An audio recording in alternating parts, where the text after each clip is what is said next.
Hello friends, welcome back my YouTube channel MS maths, जहां मैं upload करता हूं बीएससी मैथमेटिक्स एंड फिजिक्स से रिलेटेड वीडियो लेक्चर्स.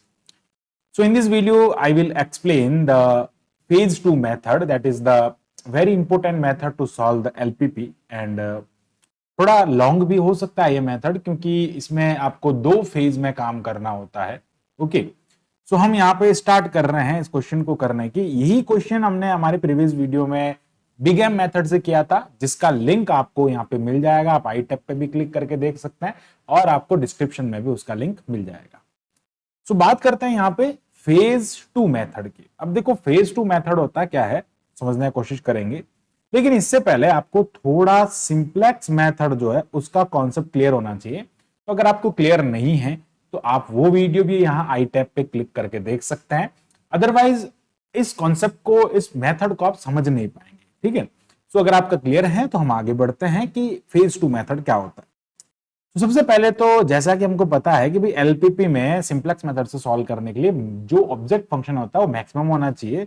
तो यहां पे हम इसके सॉल्यूशन को स्टार्ट करते हैं, तो हम सबसे पहले इसको मैक्सिमम करेंगे. तो मैक्सिमम जब करते हैं इसको, तो मैक्सिमम में कन्वर्ट करने के लिए हमने आपको प्रीवियस वीडियो में बताया भी है, और इस वीडियो में भी हम आपको क्लियर करना चाहेंगे कि जो ये वेरिएबल्स होते हैं इनके कोफिशिएंट का साइन चेंज करना होता है. लाइक अगर माइनस है तो प्लस करना होता है, और अगर प्लस है तो माइनस करना होता है. तो इस टाइप से हमने इसको कन्वर्ट किया है मैक्सिमम में. अब ये जो इनइक्वलिटीज है, इनइक्वलिटी को इक्वलिटी में लाइक इक्वेशन में कन्वर्ट करना है, तो हमारे पास में जो कंस्ट्रेंट्स बनेंगे वो कंस्ट्रेंट्स क्या हो जाएंगे, लाइक ये हो जाएगा 2x1 प्लस ये हो जाएगा x2. अब जब यहाँ पे हम इक्वल 4 लिखेंगे तो क्या हो रहा है, देखो ये जो LHS है वो ग्रेटर देन लाइक RHS है ना, ग्रेटर देन का साइन लगा बीच में. इसलिए हम क्या करेंगे यहाँ पे slack variable like sorry surplus variable का यूज करेंगे, यानी कि हम इसमें से x3 को लेस कर देंगे. चलो, हमने इसमें से x3 को यहाँ पे लेस कर दिया है. तो जब हमने यहाँ पे x3 को लेस किया है तो सेम एज कंडीशन में क्या होगा, लाइक ये इक्वल्स टू 4 हो गया. ओके, अब सेकंड वाले लाइक इनइक्वलिटी है उसको भी हम यहाँ पे लिखेंगे. तो ये क्या हो जाएगा, x1 हो जाएगा प्लस ये 7x2 हो जाएगा. अब जब यहाँ पे हमने x3 को ऐड कर लाइक लेस कर दिया है, तो यार यहाँ पे हम x4 को लेस करेंगे. ठीक है, तो इसके लिए x4 का जो वैल्यू होगा वो 0x4 हो जाएगा, और यार इसके लिए x3 का जो वैल्यू होगा 0x3 हो जाएगा. तो ये पूरा फॉर्मेट होता है लिखने का, है ना. इसलिए मैं थोड़ा बीच में लाइक स्पेस करके इसको लिख रहा था. क्यों लिख रहा था कि यहाँ पे जो वैल्यू है वो वैल्यू लाइक अगर हम इसमें इसके लिए ये x4 जो सरप्लस वेरिएबल है, तो इसके लिए ये वैल्यू 0 होगा. ओके, और इसके लिए अगर ये सरप्लस वैल्यू है तो इसके लिए इसका वैल्यू 0 होगा. तो ये आपको लाइक पूरा इक्वेशन को एक लाइक इक्वल वेरिएबल में कन्वर्ट करने के लिए ऐसा किया जाता है.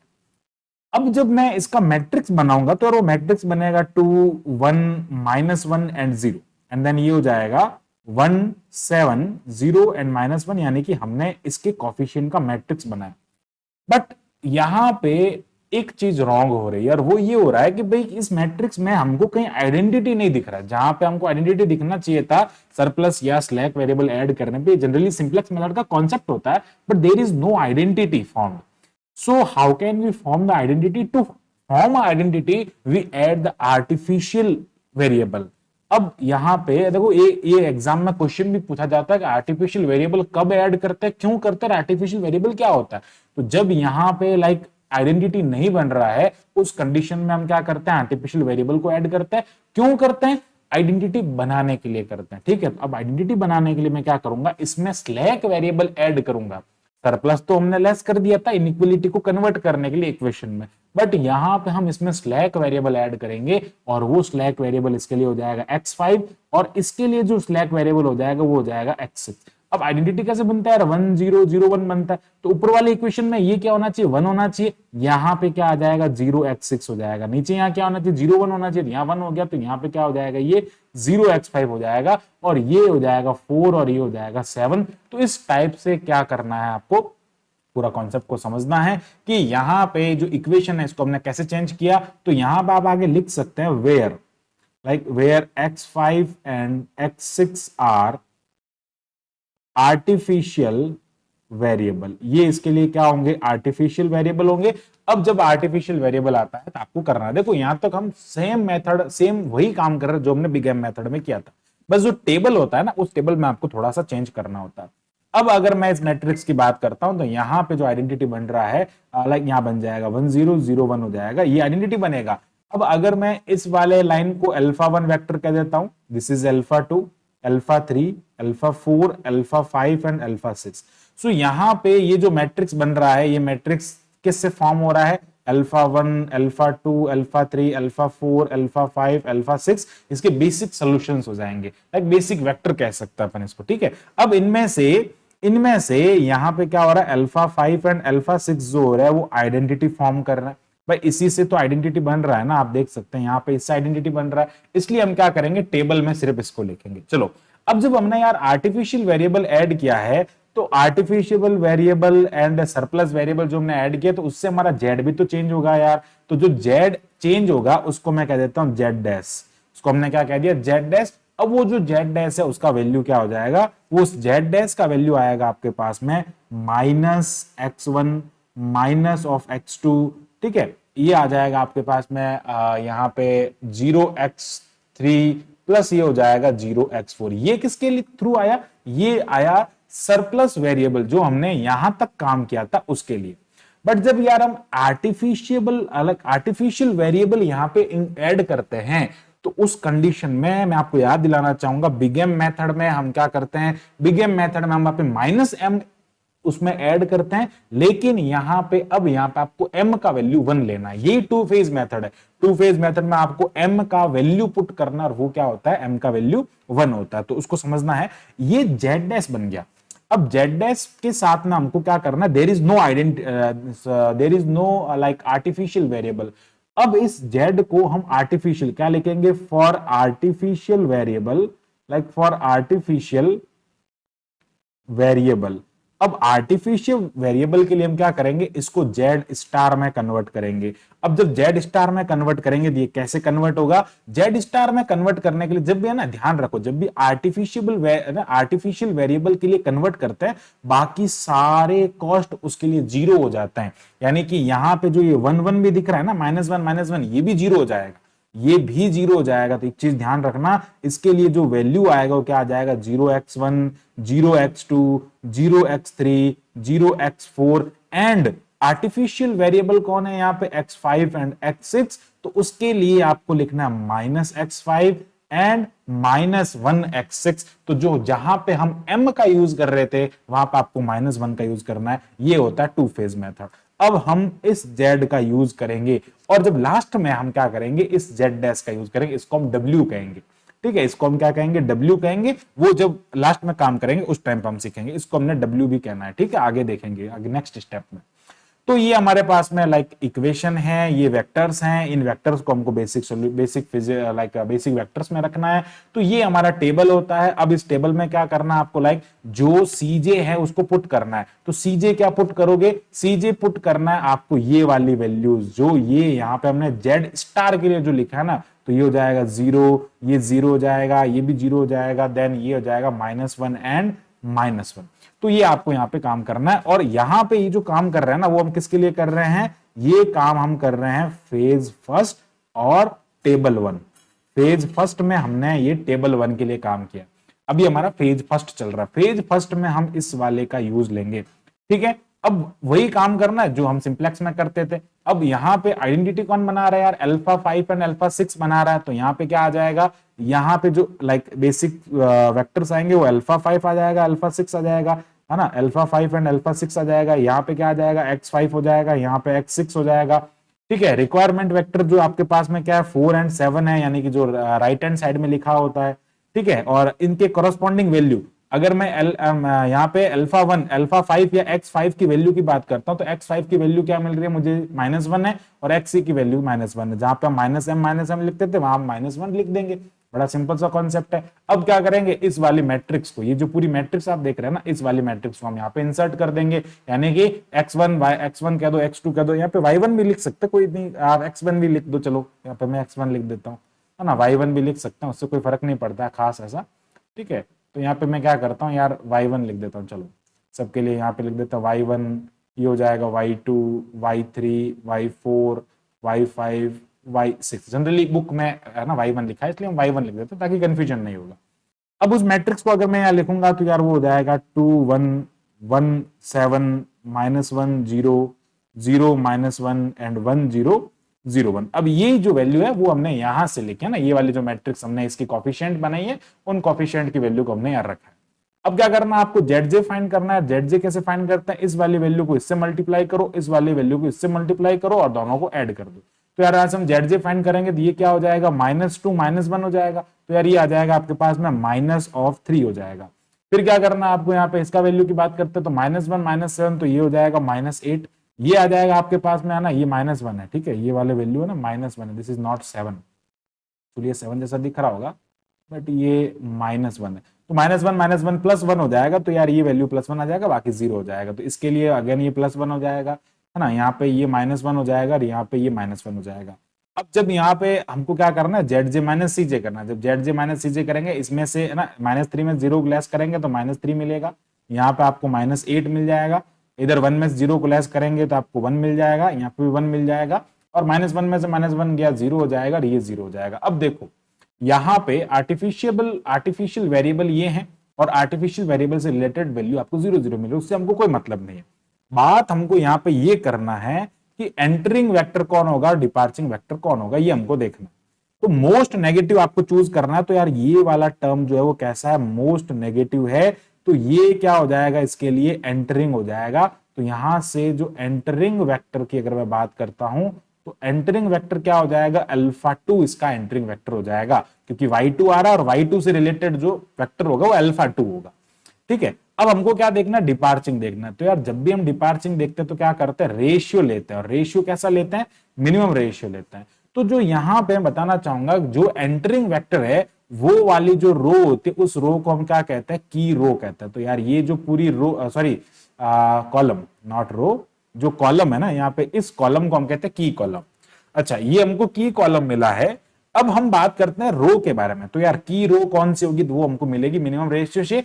मिनिमम रेशियो मतलब क्या करना, आपको 4 में 1 का डिवाइड करना, आंसर 4 आ जाएगा। 7 में 7 का डिवाइड करना, आंसर 1 आ जाएगा। मतलब मिनिमम कौन है, ये वाला मिनिमम है, इसलिए ये क्या हो जाएगा यहाँ पे, की कॉलम की रो हो जाएगा, की कॉलम और की रो। इस प्रकार आपको की कॉलम एंड की रो मिल गई, क्योंकि हम इसको ट्रिक से सॉल्व करने वाले हैं ना, इसलिए हम ऐसा कर रहे हैं। और इसके लिए की एलिमेंट कौन हो जाएगा, 7 हो जाएगा। तो यहां से आपको की एलिमेंट का वैल्यू मिल रहा है और वो वैल्यू कितना है, 7 है। तो डिपार्चिंग वेक्टर कौन हो गया, इससे हमको क्या पता चल रहा है, इससे ये पता चल रहा है कि जो डिपार्चिंग वेक्टर होगा वो कौन होगा, डिपार्चिंग वेक्टर यहाँ पे α5 होगा। α5 मतलब यहां से लाइक सॉरी α6 है ना, x6 है, 6 से रिलेटेड, यानी कि ये वाला जो है वो क्या हो जाएगा, इसके लिए डिपार्चिंग वेक्टर हो जाएगा, क्योंकि वैल्यू आपको किसका मिनिमम मिल रहा है, वैल्यू x6 का मिनिमम मिल रहा है। x6 मतलब यहां से क्या हो जाएगा, यानी कि x6 कह दो या α6 कह दो ना, तो यार जो डिपार्चिंग वेक्टर होगा, है ना, डिपार्चिंग वेक्टर यहां से आपको क्या मिल जाएगा, α5 डिपार्चिंग होगा। तो अब जब नेक्स्ट टेबल बनाएंगे तो उसमें क्या करना है यार आपको, वो होगा फेज 1 टेबल 2 होगा। अब देखो ये काम कब तक करना है, ये काम जब तक करना है जब तक कि सारे जीरो नहीं हो जाते। ये काम तब तक रिपीट करते रहना है जब तक कि सारे जीरो नहीं हो जाते। अब जब देखो यहाँ पे जब ये डिपार्चिंग हो गया ना, ये वाला डिपार्चिंग हो गया ना, तो ये वाली जो रो होगी ना इसको हम हटा, सॉरी ये वाला जो कॉलम होगा ना इसको हम हटा देंगे, क्योंकि ये आर्टिफिशियल है। बार बार इसको लिखने से कोई मतलब तो है नहीं, बार बार क्या होगा, जीरो आएगा। तो यहां से अब हम जो सीजे लिख रहे हैं ना वो क्या हो जाएगा, 0 0 0 0 -1 हो जाएगा। और यार ये वाली जो रो है ना, इस वाली रो को हमने क्या कर दिया, यहां से हटा दिया। तो यार ये क्या किया हमने, इस वाली रो को हटा दिया। ऐसे क्या करना है आपको, आर्टिफिशियल वेरिएबल को हटाते जाना, ठीक है। तो अब क्या करना, वो वाले लाइक ये वाली टेबल जो उसको हमने यहाँ पे लिख दिया। अब ये वाला ना, ये वाला डाटा तो सेम रहेंगे क्योंकि ये इसमें चेंज नहीं होगा। तो क्या हो जाएगा, देखो -1 क्या आएगा यहाँ पे आ जाएगा आपके पास में -1, और ये हो जाएगा α5 और ये हो जाएगा x5। अब चेंज कहां हो रहा है, यहाँ पे α2 आएगा, है ना, α6 की जगह α2 आ रहा है और ये हो जाएगा x2। तो अब यार α2 का तो कॉफिशिएंट यानी कि α2 का कॉस्ट तो 0 है, इसलिए यहाँ पे क्या आ जाएगा, 0 आ जाएगा। बात आती है बी के लिए, ठीक है। यहाँ पे आपको क्या करना, बी फाइंड करना है। तो देखो बी फाइंड करने के लिए हम क्या करेंगे, अब हम यहाँ पे ट्रिक का यूज करेंगे। अब देखो मैं आपको एक मेथड में ट्रिक बता देता हूं, बाकी सबको बाद में करेंगे। सबसे पहला काम होता है हमारा की एलिमेंट को वन बनाना। तो की एलिमेंट को वन बनाने के लिए हम उस पूरे की रो में क्या करेंगे, 7 का डिवाइड कर देंगे। तो यार इस पूरे की रो में जब मैं 7 का डिवाइड करूंगा तो 7/7 तो 1 हो जाएगा, यानी कि यहां पर आपको 1 मिल जाएगा। फिर आप देख सकते हैं यहाँ पे 1/7, तो यार ये 1/7 हो जाएगा, यहाँ पे क्या आ जाएगा 1/7 आ जाएगा। फिर 7/7 क्या हो जाएगा, अगेन यहाँ पे 1 आ जाएगा, यानी कि की एलिमेंट को हमको क्या करना होता है, 1 बनाना होता है। क्योंकि हमको क्या करना है, यहाँ पे x1 एंड x2 को एंटर करना है। तो यार जब ये दोनों एंटर हो गए ना, तो यहाँ पे आइडेंटिटी चाहिएगा, इसलिए वो आइडेंटिटी बनेगा। आइडेंटिटी कैसा बनेगा, यहाँ पे जब x2 नीचे आ रहा है तो ये हो जाएगा 1 0 0 1। देख सकते हैं आप, ये वाला टर्म यहाँ पे आ गया, ऊपर वाले एलिमेंट इसका 0 होगा, आगे बताएंगे कैसे 0 होगा। ठीक है, अब ये हो गया 1। और ये जो है ना, ये टेबल कौन सी है, इसको हम कहेंगे फेज फर्स्ट टेबल नंबर 2। तो ये हो जाएगा फेज फर्स्ट टेबल 2 हो जाएगा। ठीक है, अब बात आती है नेक्स्ट। तो नेक्स्ट में भी हम 0 में 7 का डिवाइड करेंगे तो यार वो 0 मिलेगा। अगेन यहाँ पे बात कर रहे हैं -1, तो -1 में हम 7 का डिवाइड कर रहे हैं तो -1/7 हो जाएगा। अगेन आपके आवाज में आगे 0 है तो वो 0 आ जाएगा। और नेक्स्ट जो कॉलम है ना, उसको तो हमने हटा दिया ना, ये वाला कॉलम तो हटा दिया, इससे अपने कोई मतलब नहीं है। अब बात आती है भाई इसकी जगह हम क्या लिखेंगे। तो इसकी जगह क्या करना है आपको, इसका एक फॉर्मूला होता है और वो ट्रिक होता है, वो मैंने हमारे एक वीडियो में बता रखा है, उसका लिंक भी आपको यहाँ पे आई टैब पे क्लिक करने पे मिल जाएगा। वो ट्रिक भी आप देख सकते हैं। जनरली मैं आपको समझा देता हूं कि भाई यहाँ पे 4 लिखा है, ये 4 लिखो, इसमें से आपको लेस करना है इसके सामने वाला इधर वाला और इसके सामने वाला इधर वाला, यानी कि की कॉलम और की रो में जो कॉरस्पॉन्डिंग एलिमेंट है उनको आप करो मल्टीप्लाई और उसमें कर दो की एलिमेंट का डिवाइड। तो 7 से 7 लेस हो जाएगा, 4 - 1 यहाँ पे 3 मिलेगा। इट मींस यहाँ पे जो वैल्यू आएगा वो कितना हो जाएगा, 3 हो जाएगा। ठीक है, सिमिलरली अब जब सारा काम है ना, सारा को ऐसे ही है ना, सबको ऐसे ही करना है। जैसे ये 2 लिखा हुआ है, क्या करेंगे 2 माइनस ये हो जाएगा, इसके कॉरस्पॉन्डिंग 1 है तो ये हो जाएगा 1 और ये हो जाएगा 1। ठीक है, इसके कॉरस्पॉन्डिंग इधर भी 1 है तो अपन क्या हो जाएगा 7। तो यार 2 - 1/7 तो कितना हो जाएगा यार, 13/7 हो जाएगा। यानी कि यहां पर आपको क्या मिल जाएगा, ये हो जाएगा 13/7। सिमिलरली ये तो 0 होगा, आप देख सकते हैं, क्योंकि देखो जो की कॉलम होता है ना, उसमें सारे ना की एलिमेंट के अलावा बाकी सारे 0 होंगे, आप करके भी देख सकते हैं। 1 लिखो, ये 1 है, 1 माइनस क्या करना आपको, कॉरस्पॉन्डिंग 1 × 7/7, तो ये दोनों कट हो जाएगा। तो यार 1 - 1 तो 0 मिलेगा आपको। हमेशा इसको क्या करना है, 0 करना है। बाकी वाले सारे एंट्रीज को मैं ऐसे एंटर कर देता हूं, वो भी आपको यही मिलेगा। तो ये हो जाएगा -1, आगे वाला आ जाएगा -1/7 और उसके आगे वाला आ जाएगा 1 आ जाएगा। तो इस टाइप से हम सारे वैल्यूज को पुट करेंगे तो ये हमको क्या हो जाएगा, एंट्री मिल जाएगी। और कैसे करना है वो मैंने आपको बता दिया। अब क्या करना, वापस यहाँ पे ZJ फाइंड करेंगे। तो यार ZJ का वैल्यू कैसे निकालेंगे, ZJ का वैल्यू निकालने के लिए इसको इससे मल्टीप्लाई करो। तो यार इसको इससे मल्टीप्लाई करेंगे तो क्या मिलेगा, -13/7 हो जाएगा और ये तो 0 हो जाएगा। इसको इससे करने पे 0 आ जाएगा आपके पास में, और ये +1 हो जाएगा, ये 1/7 हो जाएगा और ये -1 हो जाएगा। अब ZJ - CJ करो, देखो ZJ को CJ में से लेस करेंगे तो ये हो जाएगा -13/7। ओके, ये 0 में से 0 गया, 0 हो जाएगा, 1 में से 0 गया, लाइक 1 बच जाएगा, यहाँ पे 1/7 हो जाएगा और ये 0 हो जाएगा अगेन। अब देखो मोस्ट नेगेटिव कौन सा है यार, मोस्ट नेगेटिव देखना है तो ये वाला जो है वो क्या है, मोस्ट नेगेटिव है। यहाँ पे आप देख सकते हैं ये वाला जो टर्म है ना, ये वाला मोस्ट नेगेटिव आ रहा है यहाँ पे। तो ये मोस्ट नेगेटिव है, मतलब ये क्या हो जाएगा, एंटरिंग हो जाएगा। मतलब x4 एंटरिंग वेक्टर की अगर मैं बात करता हूं तो एंटरिंग वेक्टर जो आपको मिलेगा वो क्या मिलेगा, α1 मिलेगा ना, x1 से रिलेटेड α1 हो जाएगा। तो ये वाला जो कॉलम होगा वो कौन सा कॉलम हो जाएगा, की कॉलम हो जाएगा। तो इस कॉलम को हम क्या कह देंगे, की कॉलम कह देंगे। अब हमको की रो फाइंड करना है कि भाई कौन सा वाला बाहर जाएगा, वैसे हमको पता है ये वाला जाएगा, पर हमको मिनिमम रेशियो फाइंड करना है। ठीक है, मिनिमम रेशियो फाइंड करना है। तो यहाँ पे क्या करेंगे, रेशियो फाइंड करेंगे और वो रेशियो कैसा होना चाहिए, मिनिमम होना चाहिए। तो यहाँ पे मैं अगर 3 में 13/7 का डिवाइड करूंगा तो मुझे क्या मिलेगा, 21/13। और इधर 1 में 1/7 का डिवाइड करूंगा तो मुझे 7 मिल जाएगा। तो ऑब्वियस है ये वाला टर्म 0 लाइक मिनिमम होगा।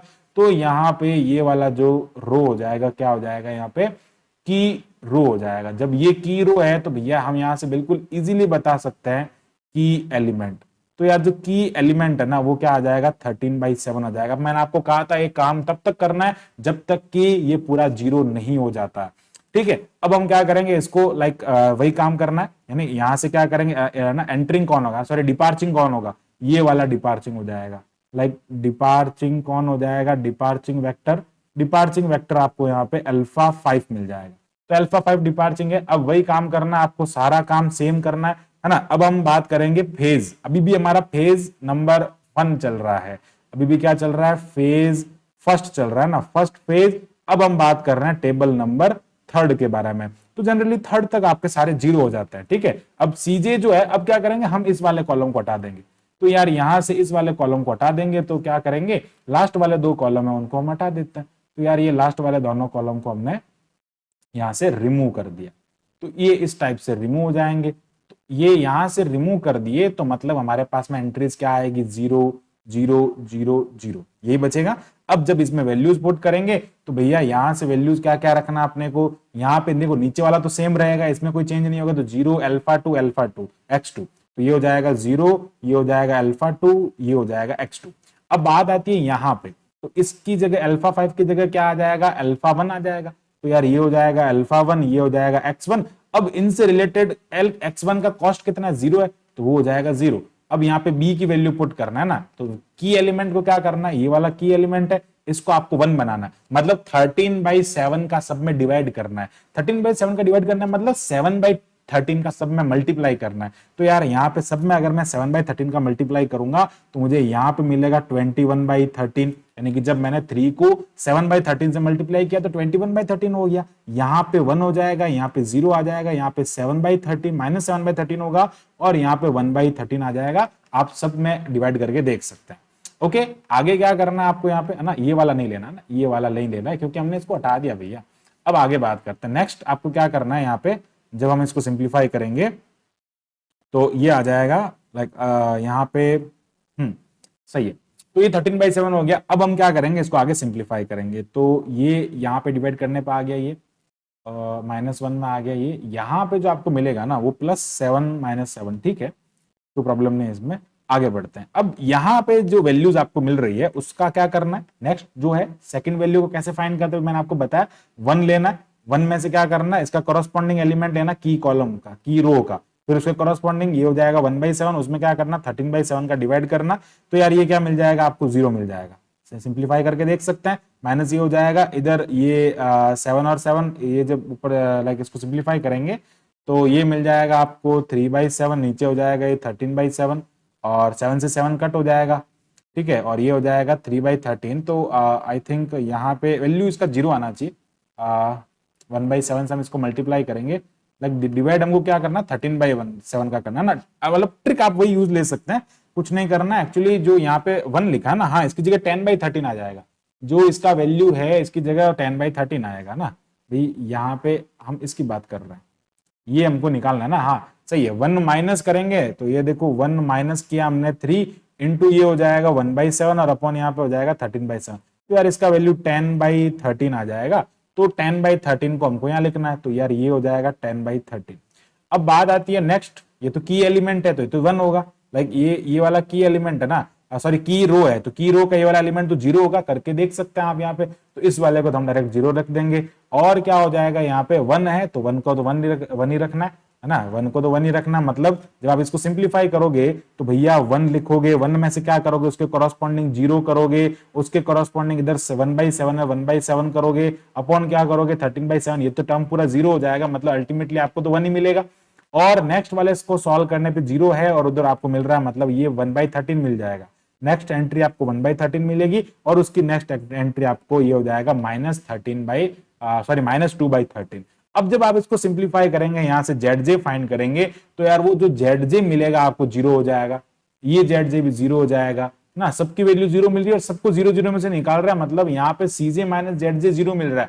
अब हमारा फर्स्ट फेज यहाँ पे कंप्लीट हो गया। यहाँ पे हम लिखेंगे कि ऑल, यहाँ पे क्या लिखेंगे, here all ZJ minus CJ are 0. It means phase first completed. Phase first यहां पे कंप्लीट हो जाता है। अब हमको बात करना है फेज 2 का। फेज 2 के लिए हमको क्या करना है, अब देखो फेज 2 के लिए अब हम यहां पे जेड डैश का यूज करेंगे। जो जेड डैश हमारे पास में था -(x), इसी को हम W बोलते हैं ना, इसको W से रिप्रेजेंट करता है। तो ये W जो है वो क्या हो जाएगा -x1 -x2, फिर हमने कहा था 0x3, फिर लिखा था 0x4। वहां हमने साथ में जब माइनस है ना, यहाँ पे जब -x5 और -x6 ऐड किया था ना, तो उस टाइम पे हमने सबको 0 कर दिया था। यानी कि अगर मैं इस Z1 को आपको बताऊं, यानी कि जो Z1 हमने यहाँ पे फाइंड किया था, ये वाला, ये Z1 है ना, ये Z1 कह दो या Z' कह दो, ये हमको वापस यूज करना है। तो ये W होता है, तो इस W का वापस आपको यूज करना है। मतलब अब हम कहां जा रहे हैं, फेज सेकंड में जा रहे हैं। तो ये हो जाएगा हमारा फेज सेकंड, और फेज सेकंड का टेबल नंबर 1। अब फेज सेकंड का टेबल नंबर 1 हमको है, हमारे पास में है। और अब क्या करना है, देखो ये तो आर्टिफिशियल वेरिएबल तो रिमूव हो गए, तो यार आर्टिफिशियल वेरिएबल वाली रो को हम यहाँ पे ऐड, लाइक उसके कॉलम और रो को हम यहाँ पे ऐड नहीं करेंगे, तो उसके कॉलम को हम यहां से रिमूव कर देते हैं।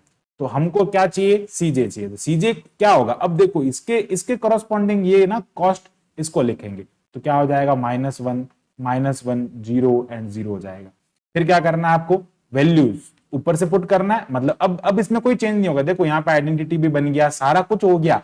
अब आपको मेन काम है ना, जो इसके करस्पॉन्डिंग फाइंड करना था वो फाइंड करना है सिर्फ, ठीक है। तो इस टेबल को एज इट इज यहाँ पे लिख देंगे, और एज इट इज लिखने के बाद में आगे इसको सिंप्लीफाई करेंगे, ठीक है। तो एज इट इज यहाँ पे लिखना है, तो ये हो जाएगा -1 -1। अब देखो इसकी कॉस्ट को देखो, यहाँ पे तो कॉस्ट यार 0 0 है, लेकिन इसकी कॉस्ट को आपको यहाँ पे -1 -1 लिखना है, ठीक है। लेकिन यहाँ पे α1 है, यहाँ पे α2 है, तो वो सेम आ जाएगा, इधर x1 आ जाएगा, इधर x2 आ जाएगा, ठीक है। यहाँ पे आपको 21/13 मिल रहा है, यहाँ पे 10/13 मिल रहा है, ओके। यहाँ 1 है, यहाँ 0 है, यहाँ 0 है, यहाँ 1 0 है ना, ये सारी वैल्यूज यहाँ पे एंट्री आ रही है। और वो एंट्री आपको यहाँ पे मिल रही है 1001, और ये मिल रहा है 7/13, और ये हो रहा है 1/13, ये हो रहा है वापस 1/13, और ये हो जाएगा -2/13। ये सारा चीज हमने इसी में से लिखा है, कोई चेंज नहीं किया है। अब मेन चेंज किसमें होगा, ZJ - CJ। तो हम क्या कर रहे हैं यहाँ पे, डायरेक्ट मैं यहाँ पे ZJ - CJ लिख रहा हूँ, टाइम वेस्ट नहीं होगा। बाकी क्या कुछ नहीं करना है, इसको इससे मल्टीप्लाई करना है, इसको इससे मल्टीप्लाई करना है, अल्टीमेटली आपके पास -1 आएगा। तो मैं डायरेक्ट क्या कर रहा हूँ, ZJ - CJ लिख रहा हूँ। ZJ - CJ लिखूंगा तो ये 0 हो जाएगा, ये 0 हो जाएगा, ये आपको मिलेगा 6/13, और ये मिल जाएगा आपको 1/13। तो देख सकते हैं यहाँ पे सारे जो है वो कैसे हैं, 0 से बड़ा है। यानी कि जो ZJ - CJ है इसमें पॉजिटिव मिल रहा है। तो पॉजिटिव मिल रहा है मतलब क्या है, ये सब 0 से ग्रेटर देन इक्वल है या 0 है, मतलब पॉजिटिव मिल रहा है। तो आपको फेज 2 का सेकंड टेबल फाइंड करने की जरूरत नहीं है। अगर यहां पे आपको ये नेगेटिव मिल जाता, ध्यान से सुनना, अगर यहां पे ये नेगेटिव मिलता तो हम यहां पे एक काम और करते, वहां पे कोई ना कोई डिपार्चिंग और बचता। पर जनरली आपके पास में अगर 2 वेरिएबल हैं तो यहीं तक होगा, फेज 2 का सिर्फ एक टेबल बनेगा। अगर 3 वेरिएबल होते तो फेज 2 का लाइक एक और टेबल बन सकता था। तो यहां से हमको क्या पता चल गया कि भाई x1 जो है उसका वैल्यू कितना आ गया, 21/13 आ गया, और x2 का वैल्यू आ गया आपके पास में 10/13। अब इस x1 और x2 का वैल्यू हम z में पुट कर देंगे, तो जो हमारा z डैश है ना यार, और एक चीज ध्यान रखना, x3 का वैल्यू 0 है, x4 का वैल्यू 0 है। तो यार जो z डैश है हमारा वो कैसा है, मैक्सिमम है, ठीक है। z डैश मैक्सिमम है, और वो क्या है, -(x1 -(x2) plus 0x3 plus 0x4। इसमें हम वैल्यू पुट करेंगे और वो वैल्यू हमको क्या मिलेगा, मैक्सिमम मिलेगा। ये चीज ध्यान रखना। तो क्या हो जाएगा, ये z डैश हो जाएगा, ये हो जाएगा माइनस ऑफ, यहाँ मिलेगा आपको 21/13, है ना। ये वैल्यू भी हमने ऊपर लिखा है, बस वही वैल्यू पुट कर रहे हैं। माइनस ये हो जाएगा 10/13, ओके, प्लस ये हो जाएगा 0 × 0, ये हो जाएगा 0 × 0। तो ये क्या हो जाएगा, z डैश। और इसको जब सिंप्लीफाई करेंगे ना, तो यार आपको यहां से इसका सिंप्लीफिकेशन, यानी कि एक्चुअली इसको w कहते हैं, है ना, ये w हो जाएगा। तो यार इसका जो सिंप्लीफिकेशन आपको मिलेगा वो -(31/13) हो जाएगा। इट मीन्स ये कैसा भैया, मैक्सिमम है। हमको तो मिनिमम चाहिए। इट मीन्स जो आपका मिनिमम ऑफ जेड जो होगा ना, मिनिमम ऑफ जेड जिसको हम जेड कह रहे हैं, वो क्या हो जाएगा, इसका माइनस है तो प्लस कर दो, तो 31/30 उसका आंसर आ जाएगा। इस टाइप से क्या करना है, आपको सिंप्लीफाई करना है। सो आई होप आपको ये पूरा फेज टू फेज मेथड जिसको हम कहते हैं वो पूरा क्लियर हुआ होगा। सो बहुत ही इजीली मैंने इसको समझाने की कोशिश किया है। सो वीडियो को, अगर आपको वीडियो अच्छा लगे तो वीडियो को लाइक करना, शेयर करना, एंड कंसेप्ट को कैसा समझ में आया कमेंट करके हमको जरूर बताइएगा। So thank you, bye bye. मिलते हैं एक नेक्स्ट वीडियो में। अभी तक के लिए इतना काफी। Keep watching MS maths and thank you, bye bye.